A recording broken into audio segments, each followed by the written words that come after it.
संस्कृति अध्ययन केंद्र जेएनयू नई दिल्ली। मुख्य अतिथि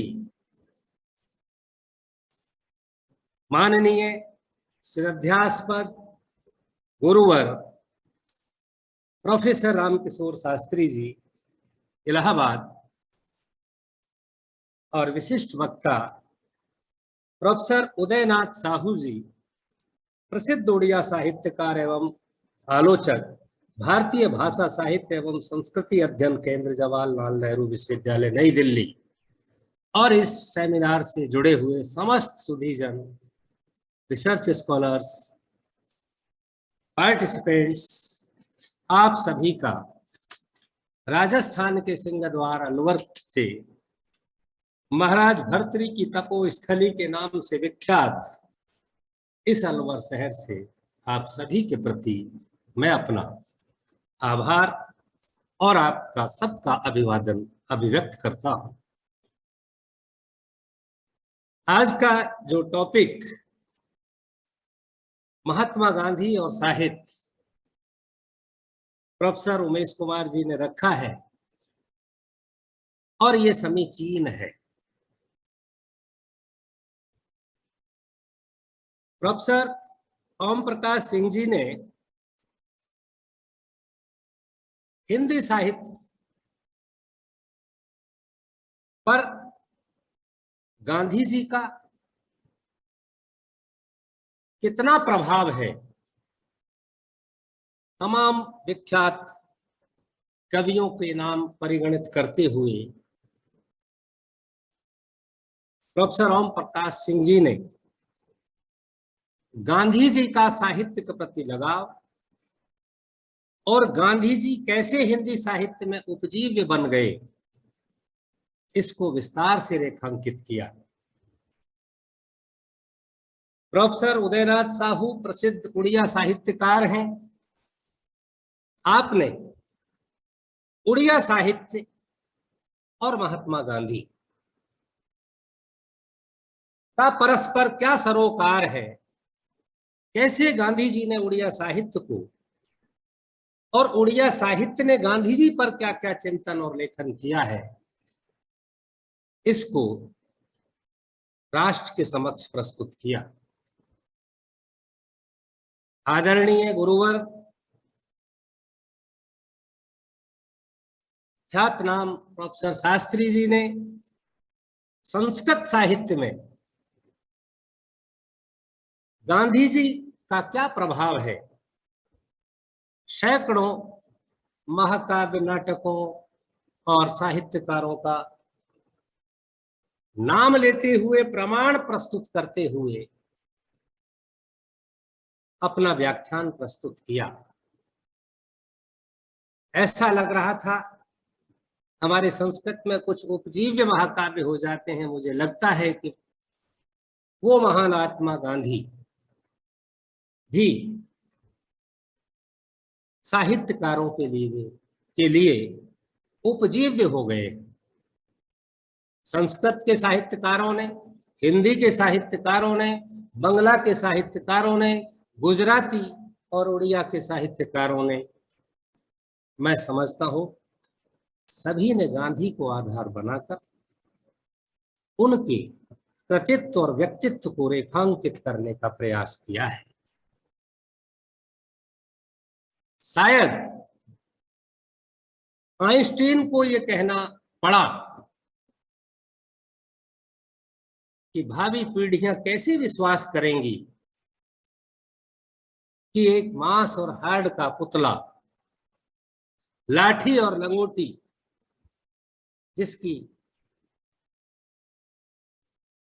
जिसका आवरण है, ऐसा एक महान व्यक्तित्व इस दुनिया में आया और वो दुनिया जिस काम को युद्धों और शस्त्रों और अस्त्रों के बल पर नहीं कर पाई, वो व्यक्ति मात्र सत्य, अहिंसा और शांति के मार्ग से उस कार्य को अंजाम दे गया। मैं ये कह सकता हूं कि विश्व साहित्य में ऐसा कोई उदाहरण आज तक उपलब्ध नहीं है कि किसी व्यक्ति ने सत्य, अहिंसा और शांति के सहारे से इतना बड़ा काम किया, इतना बड़ा भारत जैसे विशाल देश को अंग्रेजों से मुक्त कराया। और शायद यही कारण है कि गांधी जी 2 अक्टूबर 1869 से लेकर 30 जनवरी 1948 तक की उनकी जो यात्रा है वो दैहिक रूप में तो पास्ट कहला रही है, भूतकाल में गई, लेकिन वो वस्तुतः आज भी भारतीय मानसिकता में, विश्व मानसिकता में, दुनिया के मानचित्र पर, भारतीय समाज और साहित्य के मानचित्र पर वो आज भी जीवित अवस्था में है। यही उनकी महानता का कारण है। शायद इसीलिए भारत उनको नेशन ऑफ फादर कहता है, शायद इसीलिए भारत उनको महात्मा की उपाधि से अलंकृत करता है। और इसका एक प्रमाण ये भी है कि वो भारत के सपूत थे, भारत तो करेगा ही, लेकिन दुनिया के जितने देशों ने महात्मा गांधी का अनुसरण और अनुकरण किया है और कर रहा है, वो उनकी महानता को न केवल रेखांकित करता है अपितु सिद्ध करता है।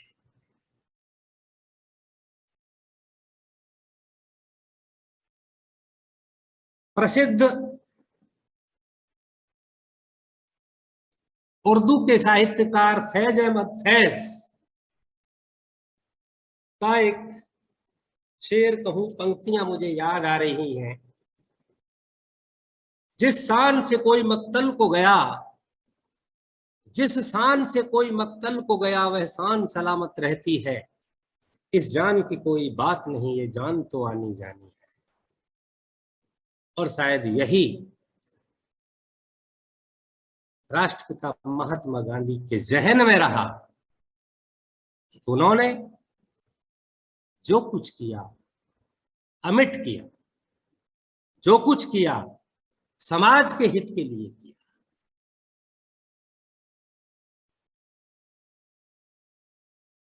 प्रोफेसर ओमकार सिंह जी, गुरुजी रामकिशोर शास्त्री जी, दोनों ने अपने भाषण में कोड किया कि साहित्य समाज का दर्पण होता है। बिल्कुल जाहिर सी बात है, सही बात है। मैं इस अवसर पर मेरी राय में इसको और विस्तार करता हुआ ये कहना चाहूंगा या ये कह रहा हूं इस मंच से कि साहित्य न केवल समाज का दर्पण होता है, साहित्य समाज का प्रहरी है, साहित्य समाज का पथ प्रदर्शक है, साहित्य समाज का रक्षक है। और ये मैं सिद्ध करूंगा महात्मा गांधी जी के संदर्भ में, उनके साहित्य के संदर्भ में। न केवल दर्पण है, उसका प्रहरी है समाज का, संस्कृति का वाहक है, संस्कृति का रक्षक है साहित्य, बशर्ते वो साहित्य हो। हितस्य भाव निहितम यस्मिन् तत् साहित्यम। बहुत सारे लोग इस वर्चुअल सेमिनार से जुड़े होंगे, हो सकता है उर्दू साहित्य के, हिंदी साहित्य के, संस्कृत साहित्य के, अंग्रेजी साहित्य के लोग भी जुड़ रहे होंगे। मैं संस्कृत का बालक हूं, इसलिए मैंने इसकी व्याख्या की, हितस्य भाव निहितम यस्मिन् तत् साहित्यम। जिसमें मानव कल्याण की भावना निहित हो उसे साहित्य कहा जाता है।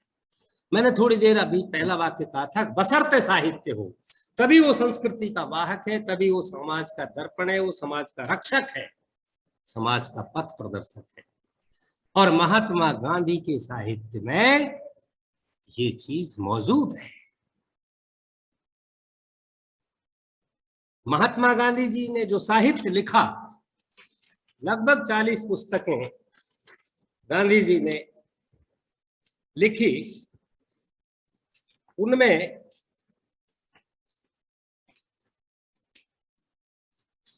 जैसे पहली महत्वपूर्ण रचनाओं का मैं नाम उल्लेखित करूंगा, सत्य के प्रयोग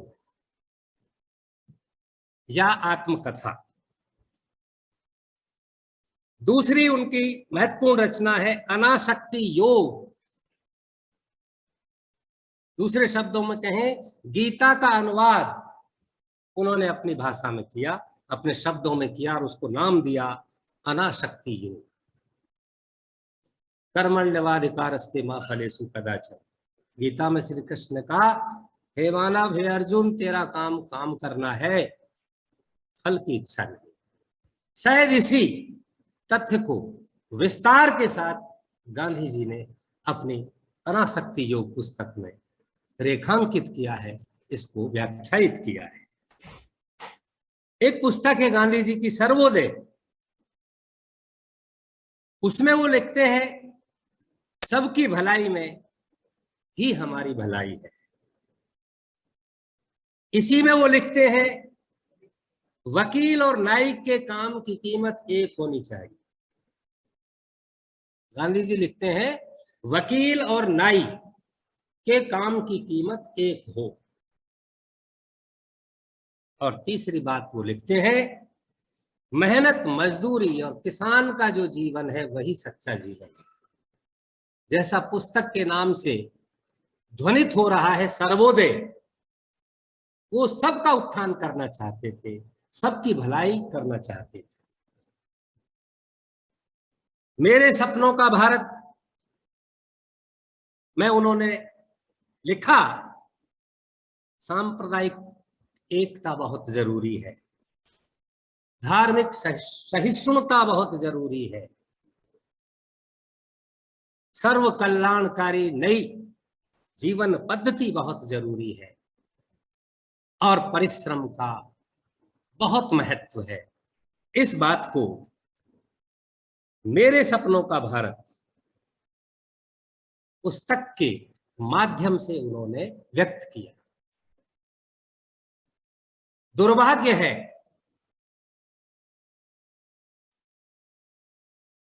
कुछ लोग गांधी जी को आज प्रासंगिक नहीं मानते।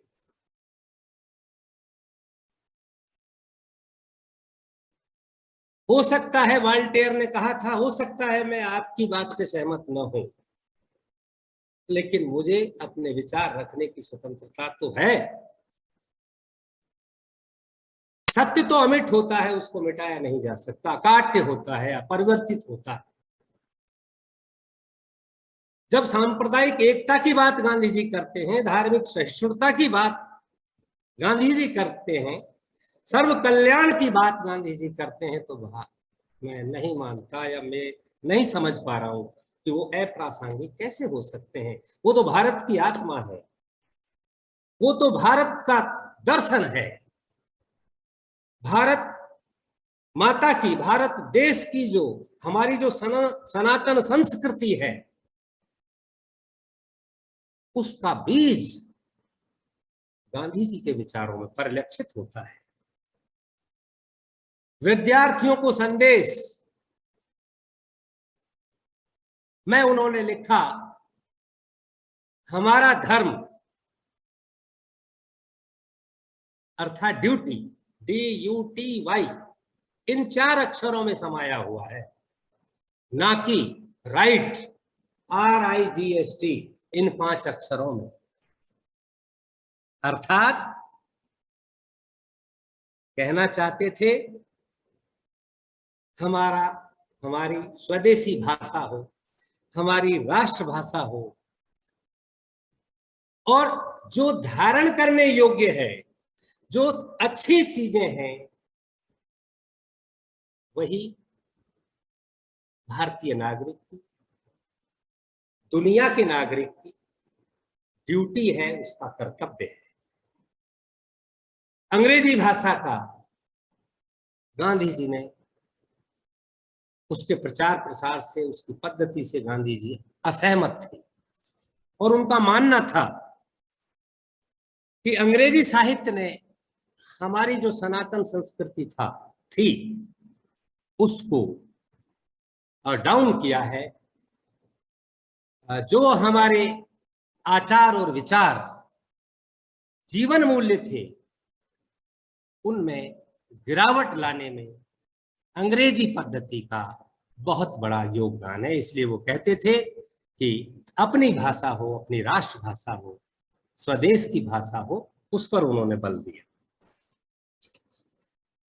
महिलाओं के बारे में भी गांधी जी ने लिखा है कि भारत की महिलाएं धातु और पत्थर के गहनों से शरीर को न सजाएं। भारत की महिलाएं धातु और पत्थर के गहनों से शरीर को न सजाएं संवारें, अपितु मन की पवित्रता और आत्मा की सुंदरता से सजाएं। और ये बात सनातन सत्य है। ये बात आज भी सत्य है और तब भी सत्य थी, क्योंकि यत्र नार्यस्तु पूजन्ते रमन्ते तत्र देवता। हम तो उस देश के नागरिक हैं। हमारी संस्कृति तो ये कहती है, और गांधी जी ने जो हमारी सनातन मर्यादाएं हैं, महिलाओं के बारे में जो भारतीय संस्कृति और सनातन परंपरा है, उसी का पोषण करते हुए गांधी जी ने महिलाओं के लिए भी ये बात कही। एक और पुस्तक उन्होंने पंचरत्न लिखी थी और उसमें मुस्तफा कमाल पाशा के देश प्रेम को उन्होंने उसका सजीव चित्रण उसमें किया है। कहते हैं वो उसमें, मेरे प्यारे देश, मेरा प्यार, मेरा रक्त, मेरा श्वास, मेरी बुद्धि, मेरा दिल, मेरा सभी कुछ तुझे सौंपता हूं, तू ही मेरा जीवन है। ऐसा स्वदेश प्रेम। याद आ रही है पंक्तियां, भरा नहीं जो भावों से बहती जिसमें रसधार नहीं, हृदय नहीं वो पत्थर है जिसमें स्वदेश से प्यार नहीं। तो निश्चित रूप से राष्ट्रभक्त हैं और राष्ट्रभक्ति के लिए उन्होंने ये लाइनें अपनी इस पुस्तक में दी हैं कि भारतीय नागरिक अपने देश के लिए कहता है कि मेरा जो कुछ है वो मैं सब तुझे सौंपता हूं। जननी जन्म भूमि स्वर्गादपि गरीयसी की कल्पना को उन्होंने साकार किया है और उसका संदेश दिया है। नीति, और जहां धर्म नीति की हम बात करें तो उस पर गांधी जी के विचार हैं, जो मानव स्वयं शुद्ध है, किसी से द्वेष नहीं करता, अनुचित लाभ नहीं उठाता, मन को पवित्र रखकर आचरण करता है, वही मानव धर्मात्मा है, वही मानव सुखी है और वही सबसे बड़ा धनवान है। संस्कृत में सूक्ति है, संतोष परम सुखम, और बात भी सही है। वो लिखते हैं कि जिस दिया सलाई मैच बॉक्स, जिस दिया सलाई में आग नहीं, वो दूसरी लकड़ियों को कैसे सुलगा सकती है।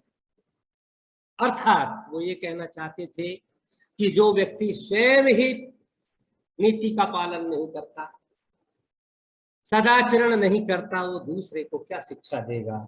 जो खुद डूब रहा है वो दूसरे को कैसे बचाएगा। ये गांधी जी के विचार थे।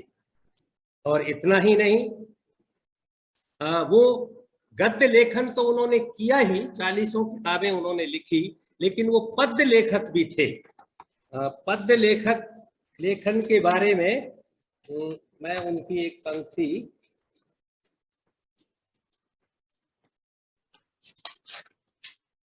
कहते हैं, वो ईश्वर सेवक की प्रार्थना उनकी एक कृति है, उसमें वो लिखते हैं ईश्वर से क्या वरदान मांग रहे हैं। गांधी जी कहते हैं, हे नम्रता के सम्राट, दीन भंगी की हीन कुटिया के निवासी, हमें वरदान दे कि सेवक और मित्र के नाते जिस जनता की हम सेवा करना चाहते हैं उससे कभी अलग ना पड़ जाए। हमें त्याग, भक्ति और नम्रता की मूर्ति बना, ताकि देश को हम ज्यादा समझें और ज्यादा चाहें। अर्थात गांधी जी पद्य में भी लिखते थे और उन्होंने लिखा है। गांधी जी साहित्यकार भी हैं। और फिर उसी बात पर आना चाहूंगा, आप सबका ध्यान आकर्षित करना चाहूंगा। मैं बार बार कह रहा हूं कि साहित्य समाज का दर्पण है, उससे आगे बढ़कर कह रहा हूं कि उसका रक्षक है, उसका पथ प्रदर्शक है, उसका प्रहरी है। इस बात को अब हम सिद्ध करेंगे कि महात्मा गांधी जी ने जो 1920 और 41 तक जो साहित्य रचा और जो पीक काल था अंग्रेजों से हमारा लड़ाई का, और बहुत सारे जो आंदोलन गांधी जी ने इस बीच चलाए, यहाँ मैं आंदोलन की बात नहीं करूंगा, मैं साहित्य की ही बात कर रहा हूँ। दूसरे सत्र में देखेंगे उसको। तो गांधी जी ने लिखा स्वराज संग्राम।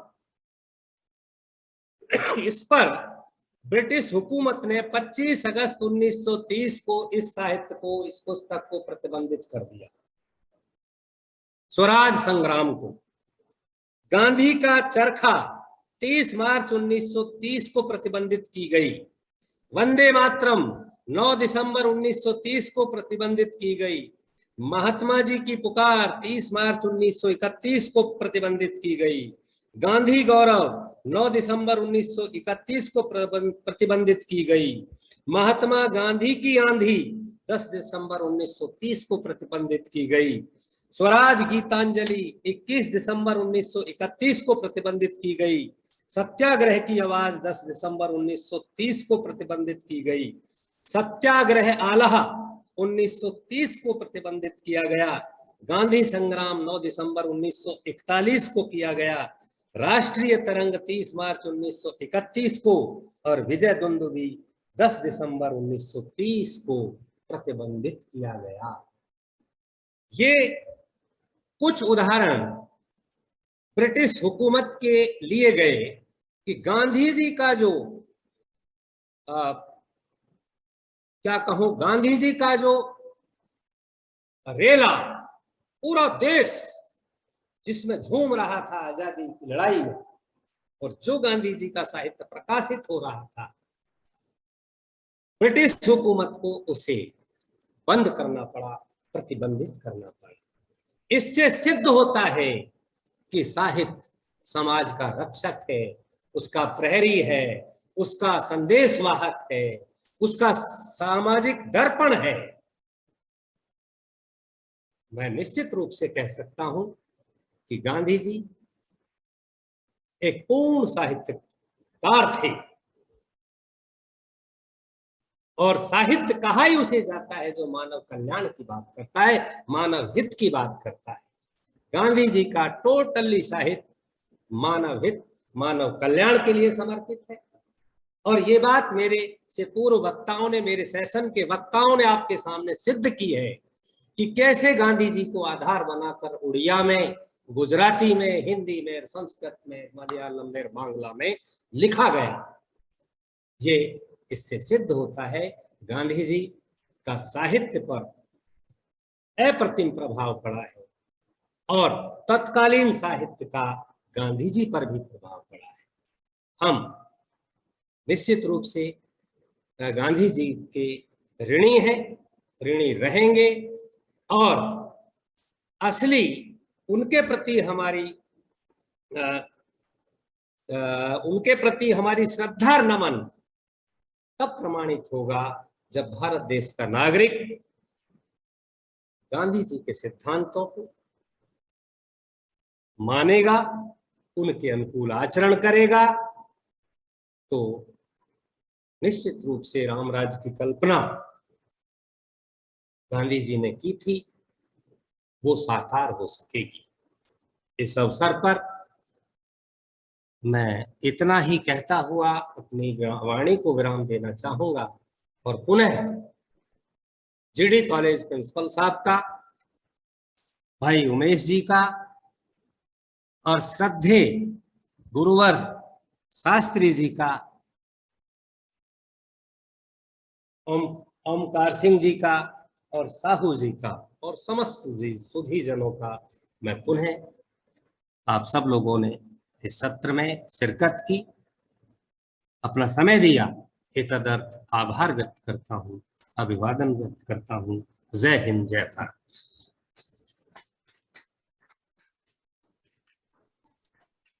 बहुत बहुत आभार एवं बहुत बहुत धन्यवाद आदरणीय अध्यक्ष महोदय। अध्यक्षीय उद्बोधन के बाद कुछ कहना औचित्य का निषेध होगा, लेकिन आपका उद्बोधन इतना प्रेरक था कि एक वाक्य तो मैं अवश्य कहना चाहता हूं कि अन्याय और अत्याचार की के विरुद्ध लड़ाई के खिलाफ साहित्य एक बहुत बड़ा और सशक्त हथियार है, और यही कारण